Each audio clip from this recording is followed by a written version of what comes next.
With the recent reveal of the Xbox ROG Ally X and the AMD partnership with Xbox, along with the possible Meta relationship with Xbox, the PlayStation fan base has gone into complete turmoil with the prospect of what next generation Xbox is. Now, why are they so threatened by the idea of what Xbox's next console is? Well, it's entirely to do with the narratives that they've been pushing over the last few years. So let's just dive into it. So this is the Book of X, everybody, and we're going to discuss sort of what is the potential threat of a next-gen Xbox when, even though Xbox is everywhere, the idea is that everybody will come to Xbox due to the sheer open opportunity that they afford gamers. So the narrative over the last few years has simply been, why buy an Xbox? At least from those outside of the Xbox ecosystem. Why should I buy an Xbox when I can just get all their games on PlayStation? Why should I get an Xbox when I can get the games on PlayStation along with PlayStation exclusives? The list goes on and on and on.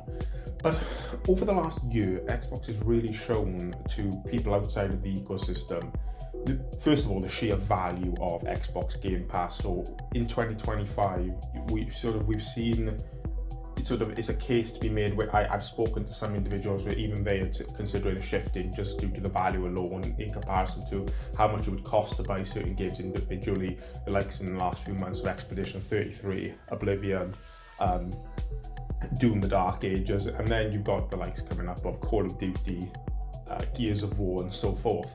But what we've also seen is the branching out of sort of the Xbox Play Anywhere initiative, the Xbox Cloud initiative, and all of these are leading to a very palatable concept to many gamers about the ability to have the flexibility in how they choose to game, which brings us on to what this sort of next-gen Xbox is essentially going to do.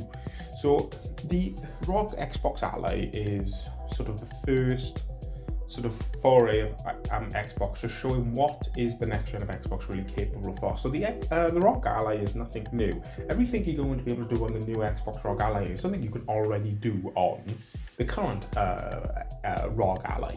The difference is this new unified platform that Xbox are going to be offering, so that once you launch it, it will go into Xbox mode and have all your different libraries into one view. That is the concept of what next-gen Xbox are going for. This ability whereby you log in, and it doesn't matter where you've purchased your games, they all appear in one store. And by extension now, the threat comes from the fact that with the inclusion of Steam in this will also include PlayStation's games. So even though the argument can be, well, PlayStation technically didn't put it on Xbox, it don't really matter.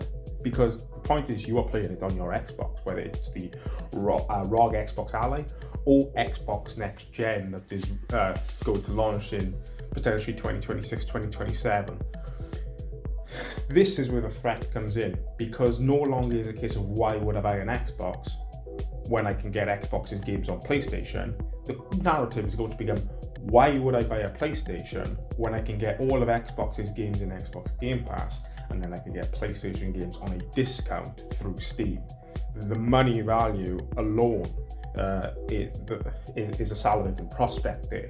So we've seen all these various narratives culminate into that's what it is. The Sony narrative over the last few years, should preface this is from the hardcore fanboys, but it's always been to dog on Xbox. No matter how good they do, there's always an alternative. First of all, it was, Xbox has no games. Now it is, well, Xbox have games, but they technically not Xbox's games because it's Activision and Blizzard. But then when Xbox do get a good game, if it's on PlayStation, but it's on PlayStation 2. Then if Xbox release a good game from Bethesda, that's not Microsoft, that's Bethesda doing the good work. But then when Bethesda releases a bad game in the likes of Redfall, no, that's Xbox's fault. The narrative will always be spun to their advantage. Now the new narrative is, this ain't an Xbox, this is Asus, this is not an Xbox. Well, it don't really matter, pal, what it's called.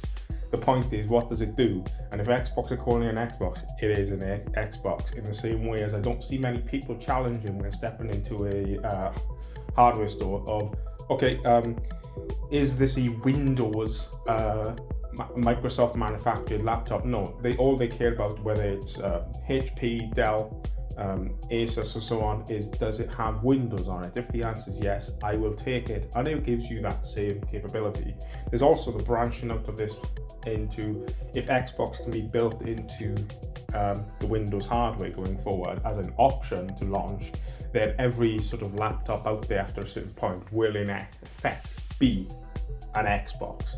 So the threat comes from the fact that with Xbox everywhere, PlayStation may end up being defunct, left in the dark, because PlayStation, whilst they're very strong at nurturing their IP to draw people to their console, when everything comes down to it, the majority of the consumer base go where the value is at. And if Xbox are offering an offer that cannot be refused, we all know where they're going to go in the future. So let me know your thoughts on this one. Do you think I'm completely sort of wrong with my mentality of why I think they're so scared? Or do you think I'm right?